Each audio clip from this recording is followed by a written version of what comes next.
Good evening, all.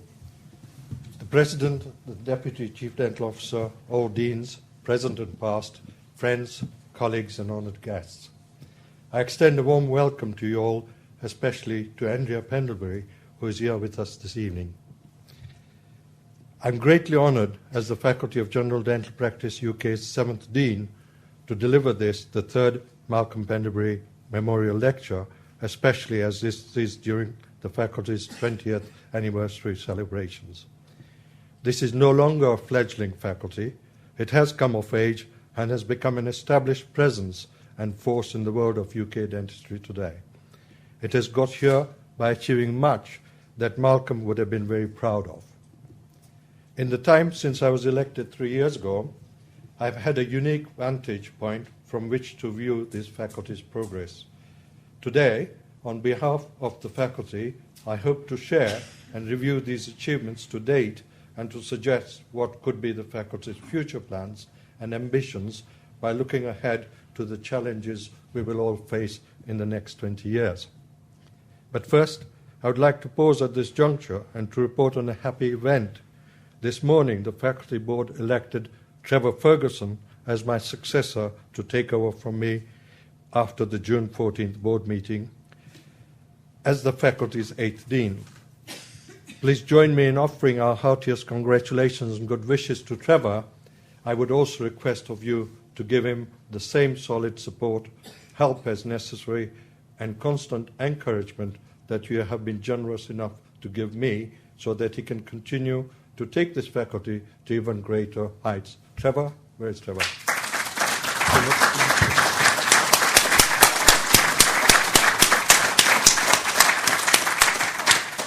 Thank you.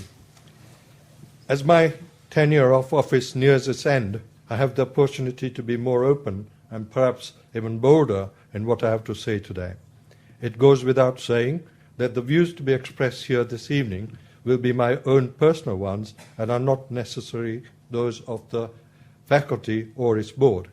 Indeed, the Dean-elect is not necessarily obliged to take any notice of my observations, nor to follow or embrace my thoughts for the future. Each leader must follow his own drumbeat and listen to it, and act as demanded by the context that the faculty's members find themselves, and in particular their patients. We must never forget that it is for them that we are, as a profession, exist. I want to start by looking very briefly at the history of the faculty and the justification for its existence. The vast bulk of dental treatment is carried out in the primary care setting. 95% is the figure regularly quoted by the CDO by general dental practitioners. The late 80s and early 90s saw the emergence of groups of general dental practitioners, GDPs, with a vision dedicated to the cause of improving standards through continual postgraduate education and training. Through delicate negotiations between these groups, the faculty was founded on 16th May 1992 to give general dental practice a voice and an academic home here at this college. I'm not sure if Stephen is here. Is he? Stephen's not here yet? Okay. Stephen Rear became the first dean, and many of us here today were present on that historic date. The founding principle was to raise standards and improve patient care through education, training, assessment, and research. There was also the strong underlying aspiration to one day have a college of dentistry, even a royal college. That, I genuinely believe, still remains a strong desire for most of us. In 2002, in the faculty's 10th year, the then Dean, Rajarajan, wrote the seminal document, Standing on the Shoulders of Giants. It is interesting to review this paper and see how much of that vision has happened. I want to take 3 seminal points made in the document. First, the idea of a lay advisory group. Involving the public in healthcare decision-making processes at that time was rare. The lay group has flourished. It provides consistently sound advice to the dean and board. The faculty was ahead of many other bodies in establishing such a group. Its members not only contribute enthusiastically to numerous consultations we have to respond to, but also bring in their own expertise from their own fields. This group has organized on the faculty's behalf, some very successful events that have included looking at scope of practice and oral cancer. Second, the need to underpin our activities and ensure standards are evidence-informed. The faculty has expanded its role in promoting research in primary care setting, an issue I shall return to later. Third, engaging with the wider dental fraternity. What can we learn as well as gain support from colleagues working in different environments? The faculty will develop link overseas. Here again, the faculty has been ahead of its time, and I can remember clearly the energy and discussions within the meetings of the International Working Party during Malcolm's deanship, which I used to chair. Last year I travelled to India, the year before with Professor Wilmot, the then dean of our sister college, the FDS. We had a very successful visit to Hong Kong and China.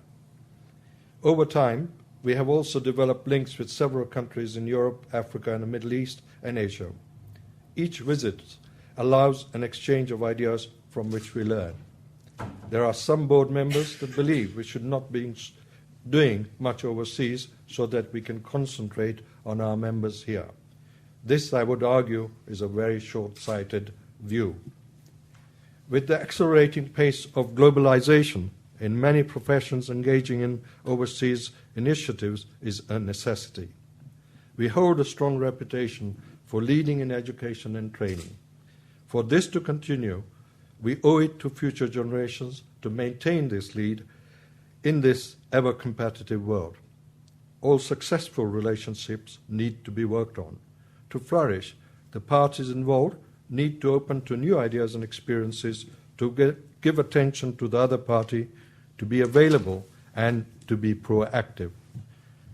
The global markets have recognized the importance of emerging overseas markets, and so must we.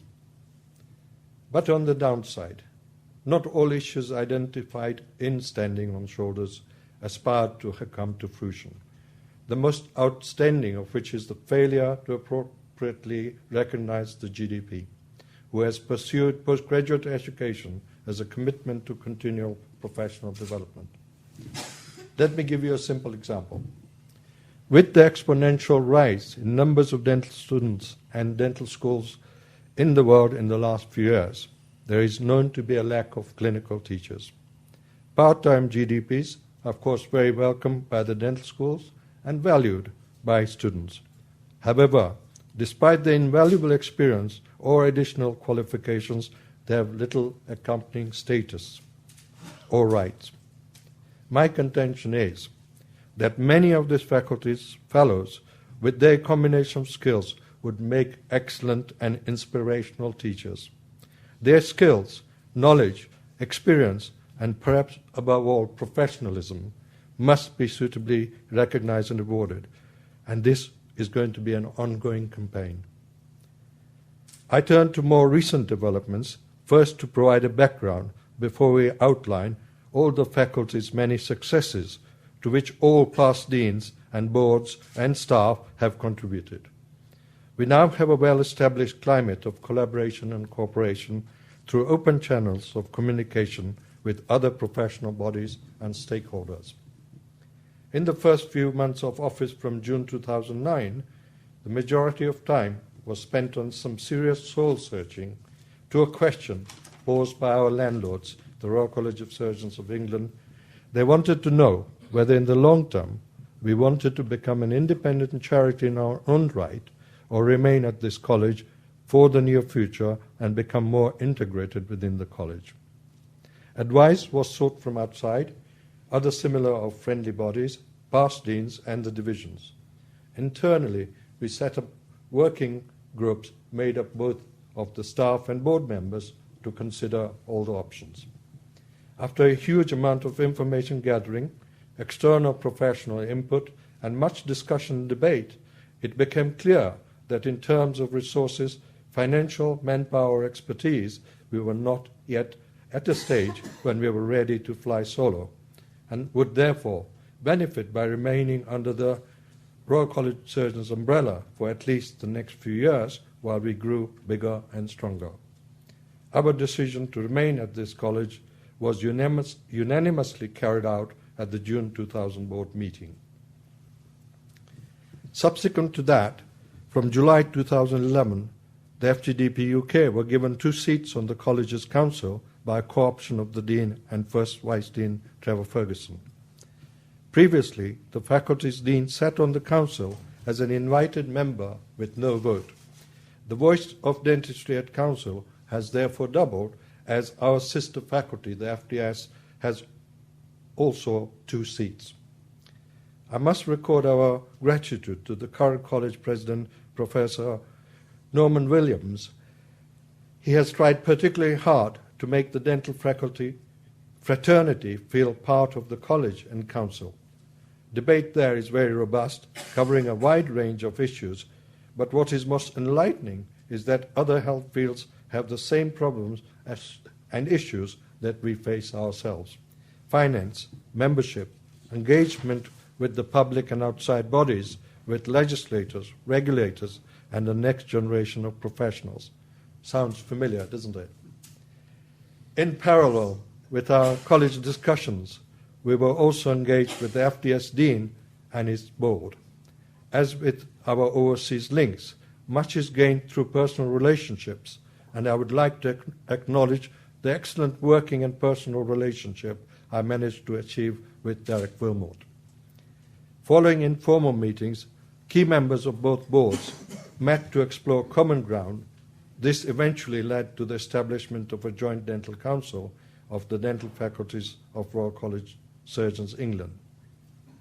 Thinking well ahead, the terms and references were drafted carefully to keep the door open, to enable other faculties to join if they wish in the future. The historic first meeting took place on the 29th of September 2011 and was attended both by the CDO and his deputy, who is here today. Excuse me.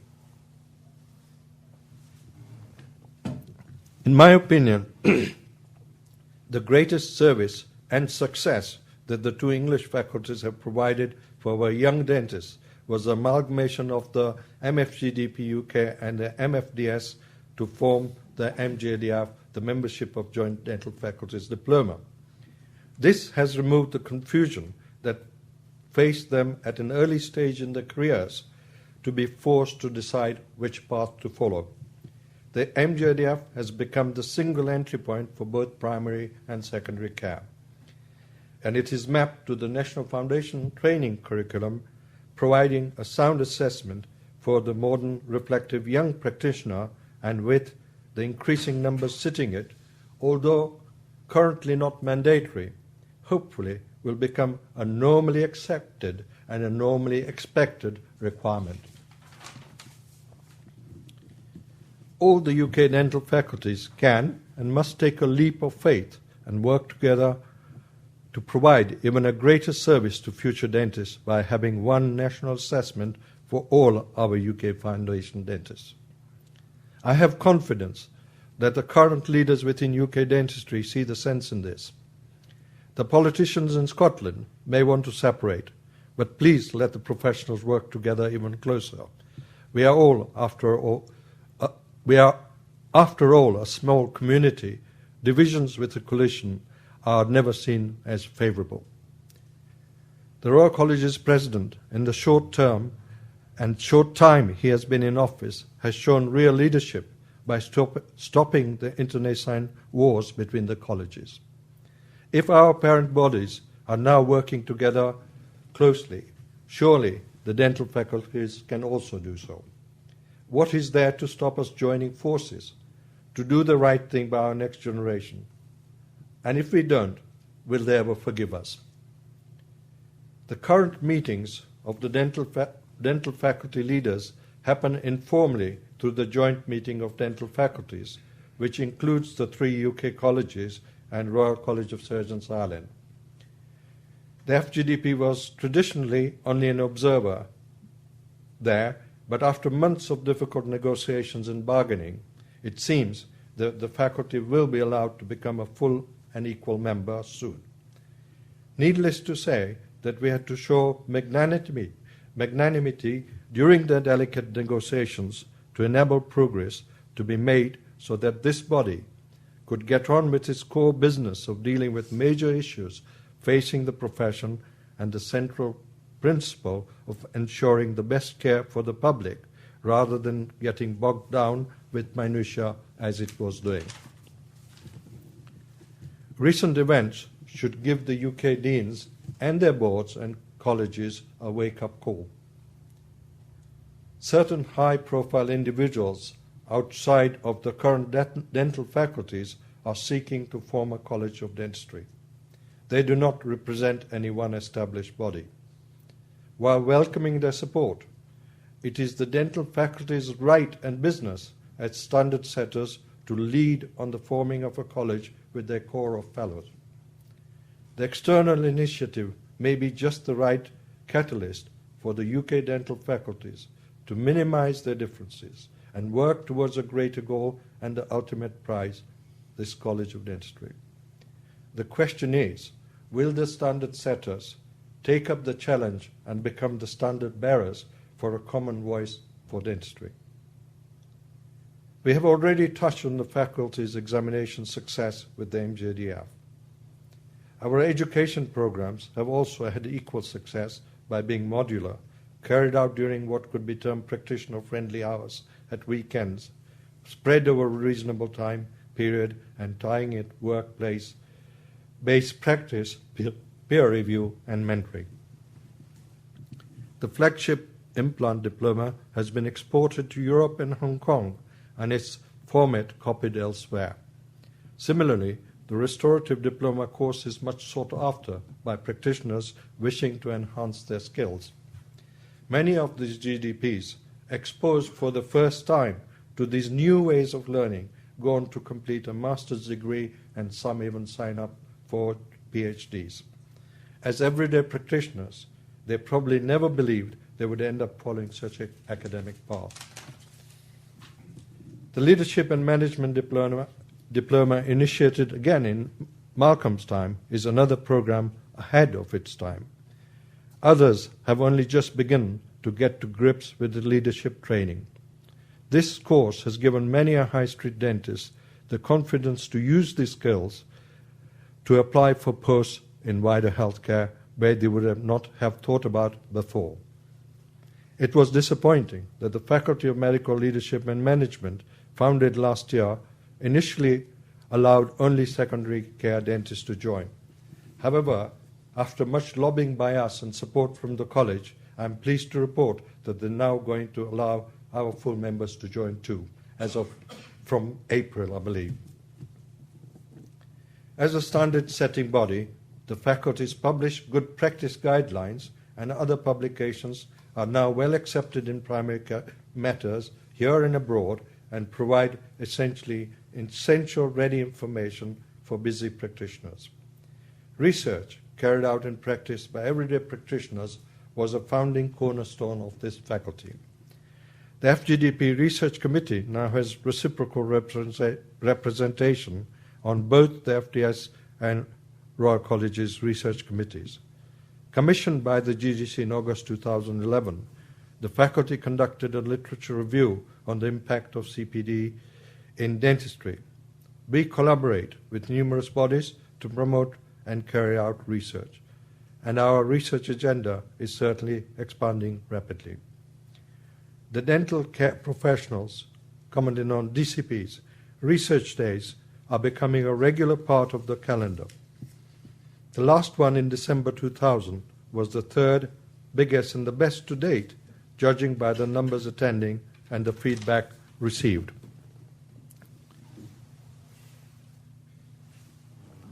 I'm sorry, I've had a very difficult board meeting all day. That's my excuse.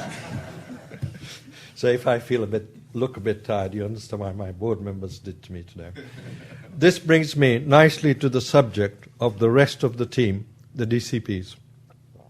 When the GDC decided to register all dental care professionals involved in the team, as the faculty upholds the belief that general practice is very much about teamwork, the faculty changed its name from the Faculty of General Dental Practitioners to the Faculty of General Dental Practice in 2005 and offered membership to registered DCPs. Initially, an advisory board of DCPs was set up with an appointed representatives. This was subsequently elevated to a committee with elected representatives. During our negotiations with the college, we obtained the green light from the then President John Black of the possibility, in principle, of forming a separate faculty of dental care professionals. This would be a major step forward for the profession. The question is, how soon would the DCPs as a group feel ready to take up this challenge, confident that we are always ready to support them with our knowledge and experience? In my considered opinion, the sooner such a faculty of DCPs is formed, the better, so that these professionals can determine their own futures and set an agenda. A strong DCP faculty can stand side by side the FGDP and the FDS to provide a meaningful voice, common voice for dentistry from this college that the public can listen to. Fragmentation, as I've already suggested, is neither good for the profession nor in the end for the public. Another major gift that this faculty has bestowed on everyday GDPs is the sense of pride and status by the introduction of a career pathway, a professional development framework. We all learn at different speeds, in different ways, and different times. This flexible, appropriate, accredited learning provides an arrangement for dental professionals to accumulate the activities towards the award of a fellowship assessed using the dentist portfolio of evidence. It is the highest accolade of the faculty. However, over the years, since we first introduced the fellowship, the faculty has recognized the need for differing routes to accommodate the evolving needs of members. It recognized, as with all modern educational arrangements, that credits can be obtained through taught programs and from experience. For dental care, they can be either clinical or non-clinical. It is not just the highest standards of a particular treatment, but the wider qualities of care and how it is organized that influences success. I can announce today that from the 1st of April 2012, the coming April, members will be able to start on a new unified fellowship, bringing together the various routes that have evolved over time into one FFGDP UK professional development pathway. This new progression will better reflect the diverse needs of our members and the rapidly changing landscape of dental practice. This will enable those young practitioners who complete their MJDF diplomas to continue and have their lifelong development recognized, and when the standards are reached, become proud fellows of this faculty. The new fellowship will retain the strength of the current system, including assessment by portfolio and a peer review discussion. It provides greater flexibility for the applicants. It recognizes both the breadth and the depth of candidates' achievements in the diverse areas of dentistry. It assesses clinical, education, research, professionalism, leadership, and management domains in line with the evolving framework developed by external bodies elsewhere in healthcare. The current career pathway will exist alongside this professional development pathway until March 2014, so as not to disadvantage people who already may have started along that path. One of the greatest and most testing challenges facing us in the next 20 years is how we appeal to and engage with the young dentists to make them see why we matter as a faculty. It is not something that is unique to this faculty, but faced by most other professional bodies. The younger generation face a far more uncertain future than perhaps mine did. They will live in a very competitive environment, and many are financially burdened. They may see their professional independence being curtailed by increased regulation, while at the same time have to deal with raised expectations from their patients. They may have to spend increasing amounts of time dealing with paperwork and bureaucracy caused by multiplying accountability at all levels. Professor Trudy Roberts, in the previous Malcolm Pendlebury lecture, eloquently talked of professionalism. The younger generations, he said, have a different work-life balance and ethic. Their attitude is quite different to ours. My father always told me that hard work was the key to success, whereas my daughters keep on reminding me that success is working smart, not hard, Dad. The young do not expect to stay in the same job for life. Add to this the fact that 10 years ago there was a perceived to be a shortage of dentists in the UK, and now perhaps the opposite is the case.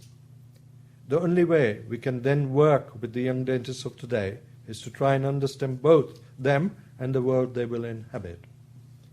Since our inception, we have been the torchbearers for standards. The time has now come when it will be of equal significance how we support the young professionals. First, to achieve these standards, then to help to maintain them, and ultimately to enhance these standards. The role of the divisions in this could be vital and, I believe, of paramount importance. We must learn how to meet their needs so that with healthy minds and healthy bodies, these young professionals can in turn serve their patients with the joy, pride, and professionalism just as we have been able to do. Our generation has a moral responsibility to the next. We can make a start by listening to them. Could I suggest there may even be a case for reserving seats on our board for, say, a foundation dentist and one for a young dentist? I firmly believe that as an established body, we do not have to constantly look at what others are doing and react to it. We should have the courage of our convictions and a dedicated sense of direction to remain confident of the reasons why we exist and work towards that goal all the time, gaining strength and stature. All said, I know that this faculty has a brilliant future ahead. However, just don't take my word for it. At the revalidation conference in January 2011 in this very room, the Chief Dental Officer was notable in stressing and supporting the significant role of this faculty in any future revalidation measures. Well, you didn't think I was going to make such an address as this evening without mentioning revalidation, did you? More recently, when we hosted a large number of foundation dentists here, Professor Richard Ibbotson, Dean of the Edinburgh College, concluded his impressive and spellbinding presentation to them by saying, "The future is in general practice, primary care, but you will need extra, additional skills. Enhanced skills would enable GDPs to provide a more comprehensive care to their patients. This is where the faculty's support is vital.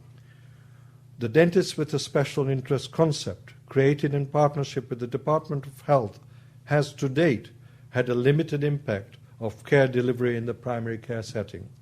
The potential in the new world of commissioning, however, remains. It is also good to see that the work on the new dental contract pilots includes measures that will encompass quality, not simply quantity, something this faculty has always promoted. I know that the faculty will make great strides in the future. This year is not just our big anniversary, but even a bigger one for Her Majesty the Queen, who celebrates her Diamond Jubilee. While I hope and pray that she has a long reign, there is a lesson we can all learn from her. Even after 60 years of unstinting service to our subjects, she has declared that all she wants to do is carry on serving. What an example to us all. So in conclusion, I would like to say that with our willingness to serve, with a strong sense of purpose and a clarity of vision, this faculty will continue to grow and be more successful than those 20 years ago ever imagined. It will adapt to society's changing needs, but it never lose sight of its founding principles, and in particular, that it is there to support the dental profession to ensure the highest standards of care for the public. Thank you for your kind and patient attention.